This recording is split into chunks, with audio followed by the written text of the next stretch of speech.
आज के इस एक्सप्लेनर में हम एक ऐसी घटना को डिकोड करने वाले हैं जिसने पूरे देश को चौंका दिया था। याद है ना, जब लाखों मोबाइल फोन अचानक एक साथ एक बहुत ही अजीब और भयानक सायरन के साथ बजने लगे थे। तो चलिए बिना वक्त गवाए सीधे इसी के पीछे की साइंस और टेक्नोलॉजी को समझते हैं। जरा उस मंजर की कल्पना करते हैं। कोई दिल्ली के चांदनी चौक की भीड़ में है या मुंबई की खचाखच भरी लोकल ट्रेन में सफर कर रहा है। अचानक सबकी जेब में रखा फोन पूरी ताकत से चीखने लगता है।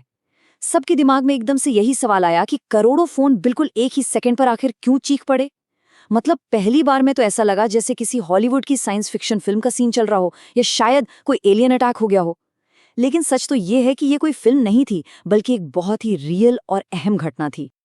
आज के इस एक्सप्लेनर का एजेंडा बिल्कुल साफ है। सबसे पहले हम बात करेंगे द डिजिटल लाउडस्पीकर की, फिर देखेंगे कि नोटिफिकेशन फटीग को कैसे बाईपास किया जाता है। उसके बाद झूठे अलार्म के खतरे को समझेंगे, फिर सच्चाई का सबसे बड़ा सहारा क्या है उस पर आएंगे, और आखिर में बात करेंगे बिना टावर के सर्वाइव करने की। तो चलिए शुरू करते हैं पहले हिस्से से, द डिजिटल लाउडस्पीकर। हम सबको पता है कि न्यू ईयर ईव पर जब एक साथ करोड़ों मैसेज भेजे जाते हैं तो नेटवर्क अक्सर क्रैश हो जाता है। तो फिर ये इमरजेंसी अलर्ट बिना नेटवर्क क्रैश किए करोड़ों फोन तक एक ही झटके में कैसे पहुंच गया? इसका जवाब इस कंपैरिजन में है। Point two point SMS system बिल्कुल एक डाकिये की तरह काम करता है, जो हर घर में अलग अलग जाकर चिट्ठी पहुंचा रहा हो। इसमें नेटवर्क का बैठना तो तय है, लेकिन ये जो नई सेल ब्रॉडकास्ट तकनीक है ना, ये डाकिये की तरह काम नहीं करती। इसे ऐसे समझिए जैसे किसी बड़े चौराहे पर एक बहुत बड़ा लाउडस्पीकर लगा दिया गया हो। सेल टावर बस एक खास फ्रीक्वेंसी पर अपनी चेतावनी को हवा में ब्रॉडकास्ट कर देता है, और उस टावर की रेंज में जो भी फोन होगा, चाहे उसमें किसी भी कंपनी का सिम हो, वो उस आवाज को कैच कर लेगा। और इस लाउडस्पीकर वाली तकनीक का एक सबसे कमाल का फायदा है जियो टारगेटिंग।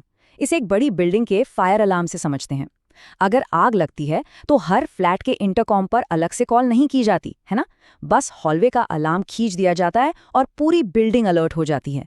बिल्कुल यही लॉजिक यहाँ भी है। अगर ओडिशा के तट पर कोई भारी साइक्लोन आने वाला है तो दिल्ली में बैठे लोगों के फोन बेवजह नहीं बजेंगे। मौसम विभाग सिर्फ उस तटीय इलाके के सेल टावर्स को, यानी सिर्फ उन खास लाउडस्पीकर्स को ही कमांड देगा। जो लोग उस खतरे वाले इलाके में होंगे, सिर्फ उन्हें ही अलर्ट मिलेगा। और यही वो सटीकता है जो किसी भी असली आपदा में लोगों की जान बचाती है। अब आते हैं अपने दूसरे और सबसे दिलचस्प हिस्से पर, नोटिफिकेशन फटीग को बाईपास करना। आजकल हमारी जिंदगी में डिजिटल आवाजें कितनी भर गई हैं। व्हाट्सएप का पिंग, ईमेल का डिंग, इंस्टाग्राम का वाइब्रेशन, ये सारी आवाजें जानबूझकर बहुत मीठी और सुकून देने वाली बनाई जाती हैं। इनका काम हमें सिर्फ अपडेट करना होता है, इरिटेट करना नहीं। और सच कहें तो हम इन आवाज़ों के इतने ज़्यादा आदी हो चुके हैं कि ये हमारे दिन भर के शोर शराबे का एक बहुत ही नॉर्मल सा हिस्सा बन चुकी हैं। और बस यहीं से जन्म होता है नोटिफिकेशन फटीग का। मतलब बिना स्क्रीन देखे ही हर रोज के ढेरों डिजिटल अलर्ट्स को बिना सोचे समझे स्वाइप कर देने की और इग्नोर कर देने की हमारी आदत। अब आपदा प्रबंधन के सामने सबसे बड़ा और सबसे क्रिटिकल सवाल यही था कि एक लाइफ सेविंग वार्निंग, यानी जान बचाने वाली चेतावनी को लोग कहीं अपनी उसी आदत के चलते स्वाइप करके इग्नोर ना कर दें।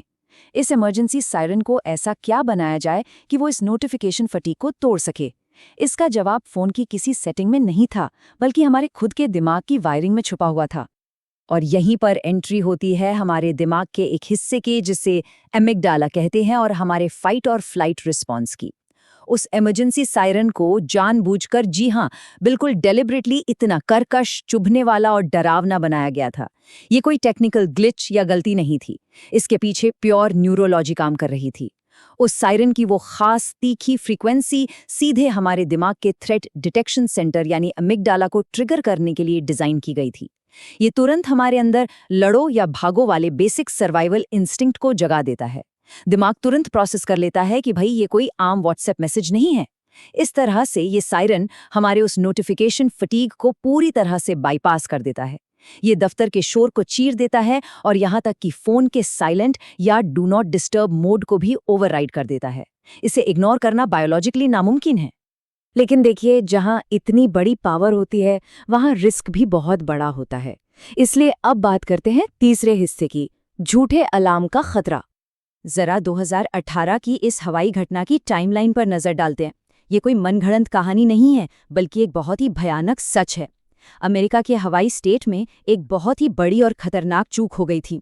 हुआ ये कि एक रूटीन टेस्ट चल रहा था और इमरजेंसी मैनेजमेंट एजेंसी के एक कर्मचारी ने गलती से कंप्यूटर स्क्रीन पर गलत बटन दबा दिया, और इसका नतीजा पूरे हवाई में लाखों लोगों के फोन एक साथ चीखने लगे। एक पल में भयंकर घबराहट और पैनिक फैल गया। लोग अपनी गाड़ियां बीच सड़क पर छोड़कर भागने लगे। परिवारों ने डर के मारे एक दूसरे को आखिरी विदाई के मैसेज तक भेजने शुरू कर दिए थे। और ये सब कोई 1-2 मिनट नहीं, बल्कि पूरे 38 मिनट तक चलता रहा। 38 मिनट बाद जाकर एक दूसरा अलर्ट भेजा गया, जिसमें बताया गया कि वो सिर्फ एक फॉल्स अलार्म था। और पता है उस दिन लोगों की फोन स्क्रीन पे असली मैसेज क्या फ्लैश हुआ था? ये देखिए, हवाई की ओर एक बैलिस्टिक मिसाइल आ रही है, तुरंत सुरक्षित स्थान खोजे। यह कोई ड्रिल नहीं है। बाप रे, सोचकर ही रोंगटे खड़े हो जाते हैं।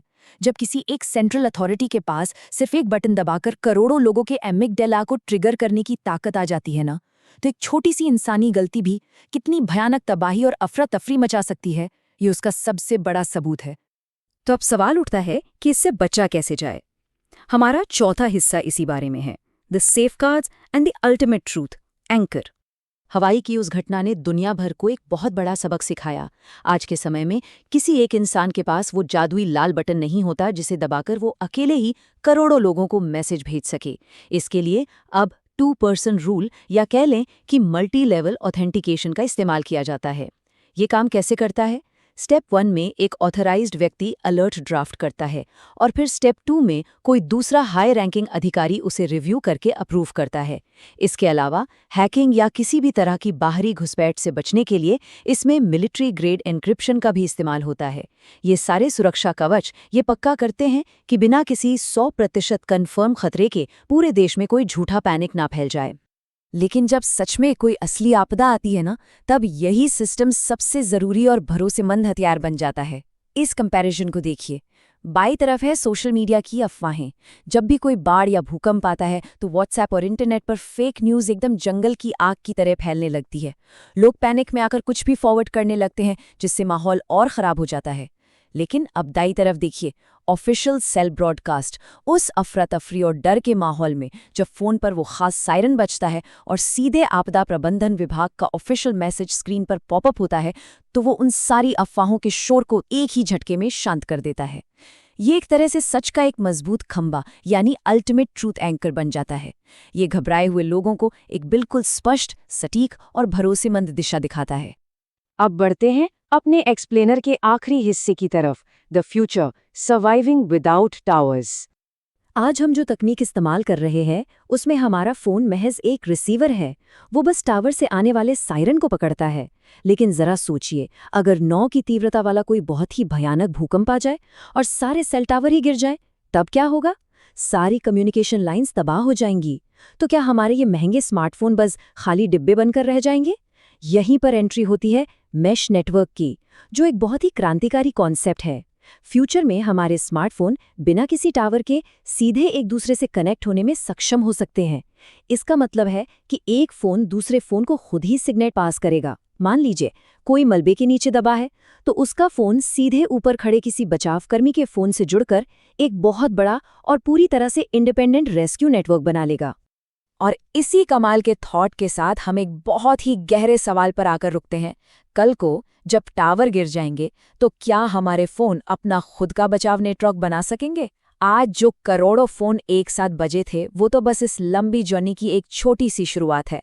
हमारा ये आम सा दिखने वाला स्मार्टफोन अब सिर्फ सोशल मीडिया या चैटिंग का गैजेट नहीं रह गया है।